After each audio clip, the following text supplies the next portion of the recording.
السلام علیکم دوستو جیسا کہ آپ جانتے ہیں کہ پی ٹی وی ہوم پر ارطغرل غازی کا سیزن 1 شروع ہے، تو ہم نے یہ سلسلہ شروع کیا ہے کہ جیسے ہی ایک ایپیسوڈ آئے گی اس سے پہلے ہم اس کی ایک آپ کو شارٹ سمری بتایا کریں گے، جس سے اگر آپ چاہیں تو 5 یا 10 منٹ میں اس ایپیسوڈ کے بارے میں جان سکتے ہیں۔ تو اگر آپ کو یہ کاوش ہماری پسند آئی ہے تو ہمارے چینل کو سبسکرائب کریں اور بیل آئیکن پر کلک کریں تاکہ اگلی ایپیسوڈز کے بارے میں آپ کو جلد آگاہ کیا جا سکے۔ تو آج ہم ایپیسوڈ نمبر 45 کی بات کریں گے۔ تو یہ ایپیسوڈ شروع اس طرح سے ہوتی ہے کہ سب لوگوں کی جب دعوت کی جاتی ہے تو سب اکٹھے ہوتے ہیں۔ سلیمان شاہ کے خیمے میں دعوت پر آئے ہوئے دمیر چچا اور آئکس کو دیکھ کر سلجان خاتون غصہ ہو جاتی ہے، لیکن ارطغرل حلیمہ کی طرف دیکھتے ہوئے ان کو خوش آمدید کہتا ہے۔ سلیمان شاہ کے آنے کے بعد وہ دونوں بیٹوں کو کام سونپتا ہے۔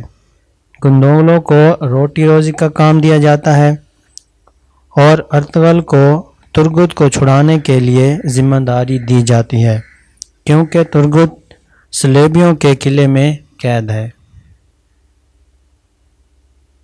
اور حلیمہ کھانے کے دوران سلیمان شاہ سے کہتی ہے کہ میں اس قبیلے کی بیٹی بننا چاہتی ہوں۔ تو یہ سن کر سلجان خاتون غصہ ہو جاتی ہیں اور سلجان کہتی ہے کہ حلیمہ سلطان تم ارطغرل کی شادی میں ضرور آنا۔ تب ہی عارفین صاحب شہزادے شہیر کو لے کر اس خیمے میں داخل ہوتے ہیں۔ حلیمہ سلطان ان سے اپنے بابا کے بارے میں پوچھتی ہے۔ عارفین صاحب کہتے ہیں کہ میں انہیں اپنے ہاتھوں سے دفنا کے آیا ہوں، جس سے حلیمہ سلطان رونے لگ جاتی ہے۔ روتی ہوئی حلیمہ سلطان کو ارطغرل بیم دلاسا دیتے ہیں۔ حلیمہ سلطان کہتی ہے کہ میرے بابا اب بالکل ٹھیک ہو گئے تھے، انہوں نے بہت سی مشکلات کا سامنا کیا لیکن کبھی ہار نہیں مانی تھی۔ اب میرے لیے مشکل ہے یہ یقین کرنا کہ وہ اب اس دنیا میں نہیں رہے۔ اگلے سین میں ارطغرل شہیر سے ملتا ہے اور شہیر سے حلیمہ سلطان کے بارے میں پوچھتا ہے۔ شہیر کہتا ہے کہ وہ بالکل ٹھیک ہیں۔ تب شہیر ارطغرل کو کہتا ہے کہ ترگت کو چھڑا کے لائیں، کیونکہ صلیبی ان پر بہت زیادہ ظلم کر رہے ہیں۔ اس سے اگلے سین میں ارطغرل آئکس سے وعدہ کرتا ہے کہ وہ جا کے ترگت کو ضرور چھڑا کے آئے گا، لیکن اگر وہ شہید ہو گیا ہوگا تو اس کا بدلہ ضرور لے کے آئے گا۔ آئکس کہتی ہے کہ مجھے آپ پہ پورا بھروسہ ہے۔ وہیں پہ حلیمہ سلطان بھی موجود ہوتی ہے، تو ارطغرل حلیمہ سلطان سے اجازت لے کے چلا جاتا ہے۔ اگلے سین میں ارطغرل عارفین بھائی سے ملتے ہیں۔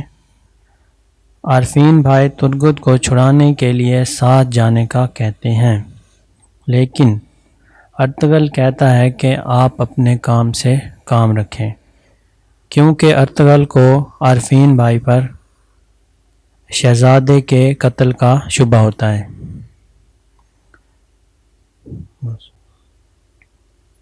تب گردوغلوں کا ساتھی استاد اعظم سے ملتا ہے اور قبیلے کی خبریں پہنچاتا ہے۔ وہ بتاتا ہے کہ شہیر اور ابن العربی ہمارے قبیلے میں موجود ہیں۔ اگلے سین میں قبیلے میں موجود ارطغرل دکھایا جاتا ہے۔ سب وہاں پہ اکٹھے ہوتے ہیں اور کوئی ایک بندہ صندوق لے کر آتا ہے جس میں شہاب الدین کا کٹا ہوا سر ہوتا ہے، جس سے ٹائٹس نے مارا ہوتا ہے۔ تب ارطغرل بہت زیادہ غصے میں آ جاتا ہے اور ارطغرل قسم اٹھاتا ہے کہ میں ٹائٹس پر یہ دنیا تنگ کر دوں گا۔ اس کے بعد سب ترگت کو چھڑانے کے لیے نکل پڑتے ہیں۔ راستے میں عارفین ارطغرل کو تھامس کے بارے میں بتاتا ہے۔ ادھر گندوگلو مویشیوں کے سوداگر اور سلیبیوں کے استاد اعظم سے ملتا ہے، کیونکہ گندوگلو کو نہیں پتہ ہوتا کہ یہ استاد اعظم ہے۔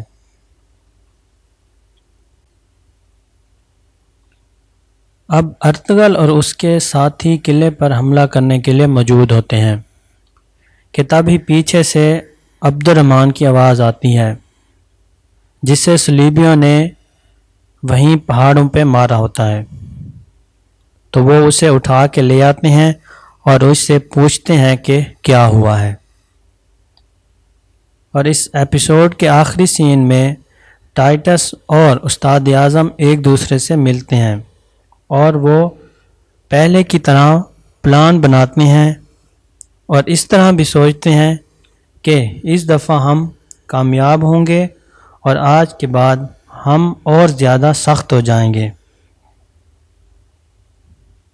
جس کے بعد یہ ایپیسوڈ ختم ہو جاتی ہے۔ تو اگر آپ کو ہماری یہ کاوش پسند آئی ہے تو ہمارے چینل کو سبسکرائب کریں اور بیل آئیکن پر کلک کریں تاکہ اگلی ایپیسوڈ آپ تک جلد پہنچ سکے۔